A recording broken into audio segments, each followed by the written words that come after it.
Behind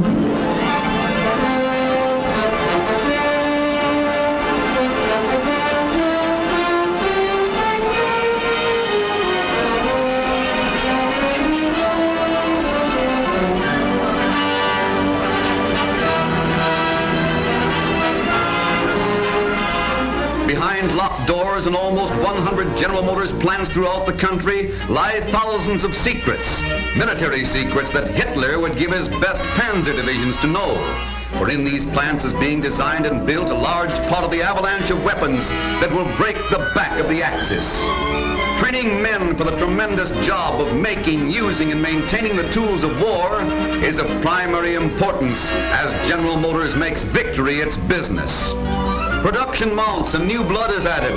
Girls and women take their place in the line along with the men of industry. New hands, new tools, new plants, working 24 hours a day, 7 days a week. For General Motors has undertaken to produce more than 10% of all war material fabricated from metal. Thousands of workmen in 4 GM divisions turn out machine guns on a mass production basis. Output is months ahead of schedule. And above the clattering death sting of machine guns will also sound the loud cough of cannon, anti-aircraft cannon, rapid-fire cannon. Each will carry with it the perfection and endurance of General Motors workmen. Trucks that are the workhorses of today's mechanized forces are sent by GM workers to every part of the world where there is action, where they are needed to win our fight. Trucks to keep our armed forces rolling on to Tokyo and Berlin. A word for power is diesel. Power for submarines, for military searchlights, for tanks that rumble through all obstacles into battle. This diesel power comes from 3 General Motors plants. Power in 1-cylinder portable units, in giant 16-cylinder engines, and in new and radically different diesel engines. Keep 'em firing. That's the slogan in GM plants where they are making shells and cannon that are now being used by our fighting forces, making them better and faster than anyone has ever made them before. In another General Motors division, thousands of workers are turning out cartridge cases for shells that are bursting in the faces of the enemies of freedom. Time is important, and General Motors has cut time 50% with a new process of casting parts for guns, tanks, and planes. The mechanized gear for war is born in cauldrons of molten metal. Machine gun mounts for the Army's new high-speed tanks have taken the place of peacetime products by General Motors. And instruments of uncanny precision, now manufactured by GM men and women, help to aim the demolishing gunfire of land and sea batteries. Roller bearings make our gigantic war machine run smoothly. Roller bearings for military trucks and diesel engines. Smaller bearings that ensure clock-like performance of delicate instruments. Bearings for America's mightiest battle wagons and for sleek sky fighters to keep them sailing, rolling, and flying on to victory. Machine tools, the master tools of industry and of victory, are made at a constantly increasing rate. GM radios are also a must to flash the commands of combat to tanks, planes, and every vehicle of war. General Motors' liquid-cooled engine powers Army's newest planes. The P-39, the famous cannon on wings, and the speedy P-38 are given the power to outfly anything on wings. 2 General Motors divisions are turning out air-cooled airplane engines, turning them out with the same know-how, the same mass production methods that went into the making of automobiles. In the first quarter of 42, 1 division turned out as many of these power plants as the production schedule called for by the whole first half of the year. And production is still stepping up at a rate that will soon put it a full 12 months ahead of the original schedule. Bombers to blast the way for our fighting forces. Parts and sub-assemblies for the famous B-25, the bomber with a reputation for giving Tokyo the first taste of its own medicine. In cooperation with the aircraft industry, General Motors has pioneered in applying mass production methods to the manufacture of aircraft. Work goes on day and night under the deft fingers of General Motors men and women. They are producing an avalanche of weapons for victory in General Motors manufacturing centers all over America. One of the most important of these centers is Dayton, Ohio, a city gearing up to the grim task of war. For Dayton is making victory its business. Dayton has a story to tell, the story of a city at war.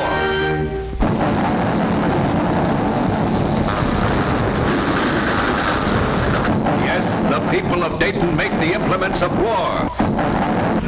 Dayton men and Dayton women put the guns, the ships, the planes, the tanks, the armored cars, and the bombs in the hands of American soldiers.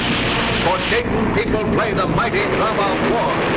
Great factories in Dayton, with their men and women and machines and skill in mass production, produce the tools of war in ever-increasing numbers. Men and women in the plants of General Motors in Dayton are arming America. This is Dayton. Its workers, its machines, its plants, its management. Giving land, sea, and air forces the tools with which to fight for victory. The men and women of these plants in Dayton put 1,000 parts in fighting planes. Big parts and little parts, vital parts, from landing gear to propeller, from controls to engine. The people of Dayton make the bomb releases, make the hydraulic parts that open bomb doors, make the fuses that set off the kiss of death. A gift from Mr. and Mrs. Dayton straight to the enemy. These are the tools we give our men somewhere over enemy lands, turning back the tide of tyranny and hate. We make parts for terrors of the sea, bearings, generators, parts for diesel engines that power Navy's might. We of Dayton, from our great plants, send out the guns to fighting men, big and little guns with which they terrorize and hold, drive back and win.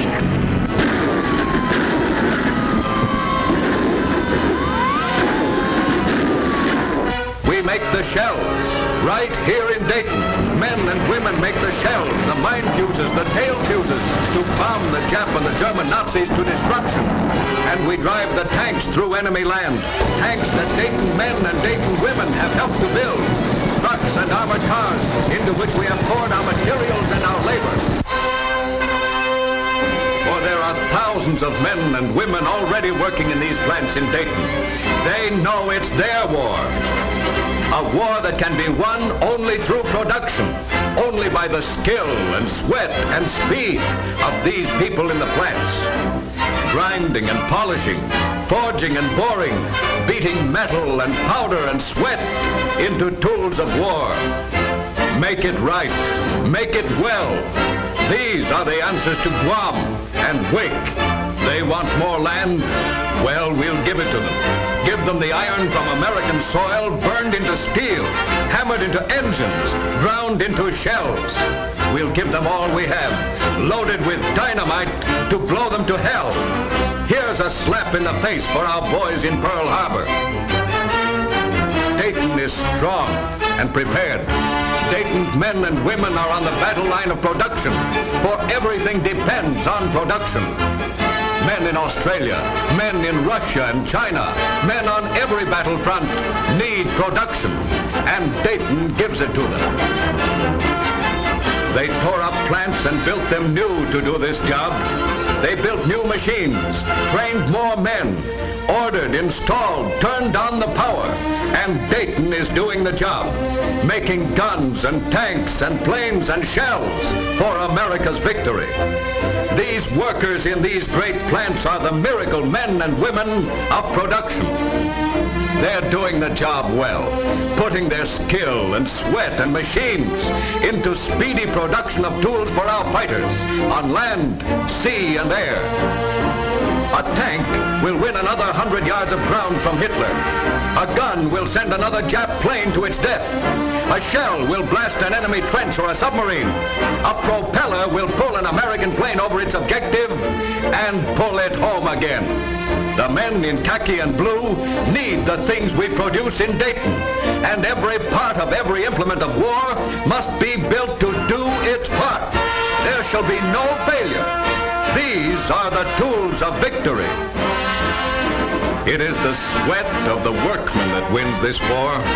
It is the products of these miracle men in a miracle industry. The industries of Dayton and the men and women of Dayton are fighting this war on the production line.